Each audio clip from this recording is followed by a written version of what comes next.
Voilà,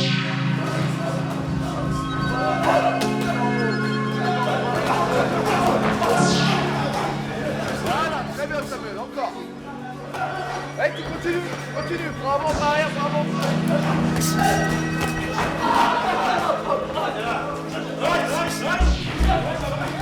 Qu'est-ce que ça représente les Jeux Olympiques alors pour un sportif?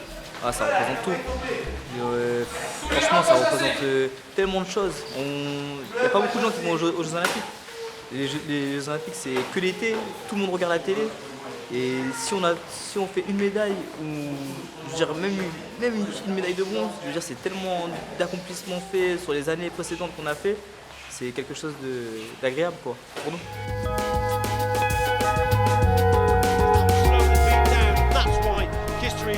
Mainly going for the body and then switching the attack to the head. Good tactics from the Frenchman. For me, he's won this round on sheer aggression. And your winner by unanimous decision, Samuel Kisturi. There's the moment of confirmation for Samuel Kisturi. He goes through to Tokyo 2020 to become an Olympian. Bonjour Samuel, vous avez suivi un peu à plusieurs reprises à l'INSEP pendant vos entraînements. Vous prépariez à l'époque les qualifications pour les Jeux Olympiques qui ont eu lieu à Londres. Vous vous êtes d'ailleurs brillamment qualifié le 16 mars. Et puis soudain, la crise du Covid, les Jeux Olympiques ont été repoussés en 2021. Est-ce que c'est compliqué pour un sportif de s'être préparé et d'un coup de voir les Jeux reportés d'un an? Ce qu'il faut savoir, c'est que pendant 4 ans, on s'entraîne. Et que se dire que les Jeux, ça va être reporté en 2021, on ne sait pas si on va rester sur la même performance, on ne sait pas si on va être encore meilleur. En fait, il y a plein de doutes, il y a les risques de blessures aussi. Donc, c'est un peu dur de se dire que la compétition elle est figée.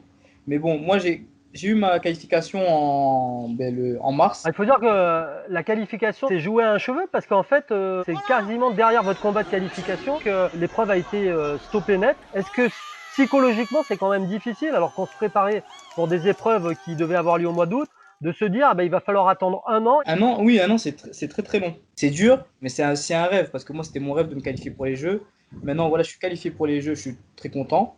Et je me dis, faire cette préparation est aussi bénéfique pour moi, parce que un an, c'est un an de gagner aussi sur ma prépa. Comment vous vous entraînez seul à la maison? Est-ce que la fédération vous donne des consignes d'entraînement? Est-ce que c'est pas un peu difficile?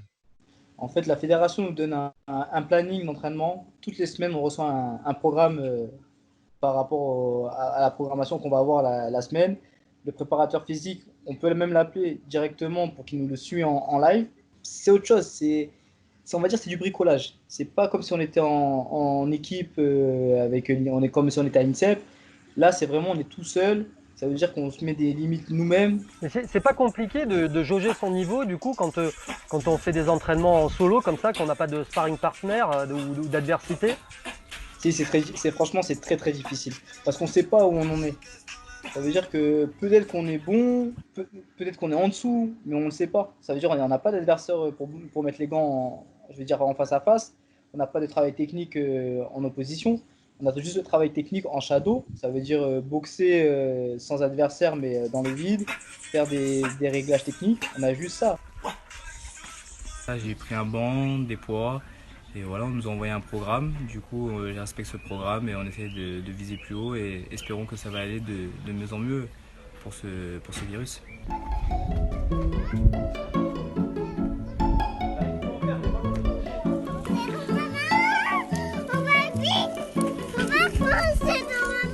Et alors à titre personnel, là, je vois que vous êtes avec votre petite fille. Alors cette période de confinement, c'est aussi une occasion de profiter de la famille parce que sinon, on l'a vu là sur notre tournage, vous êtes beaucoup en déplacement entre Paris, vos déplacements avec l'équipe de France. Est-ce que cette période vous permet justement de profiter pleinement de ces instants? Ben, franchement, je suis content de revenir aussi à la maison parce que ça fait tellement longtemps que j'ai pas profité de la famille, surtout de rester avec ma fille qui est tout le temps avec moi de toute façon.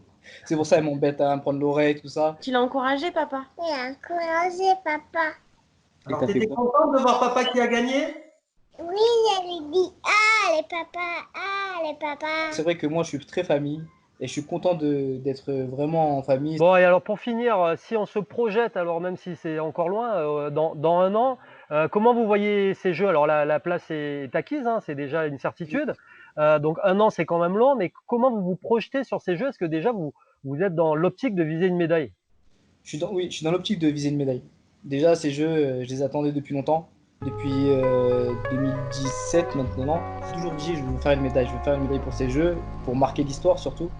J'ai tellement fait de sacrifices entre la famille, entre repartir en voyage tout le temps, mettre les copains un peu sur le côté. Non, c'est pas moi, je suis obligé de faire une médaille sur ces jeux-là. On peut jamais dire je suis sûr de faire une médaille, mais je vais la faire cette médaille. Eh ben, écoutez, Samuel, c'est tout ce qu'on vous souhaite. Bonne reprise alors si vous reprenez l'entraînement avec l'équipe de France. On se projette un peu loin, mais bonne chance pour les Jeux aussi.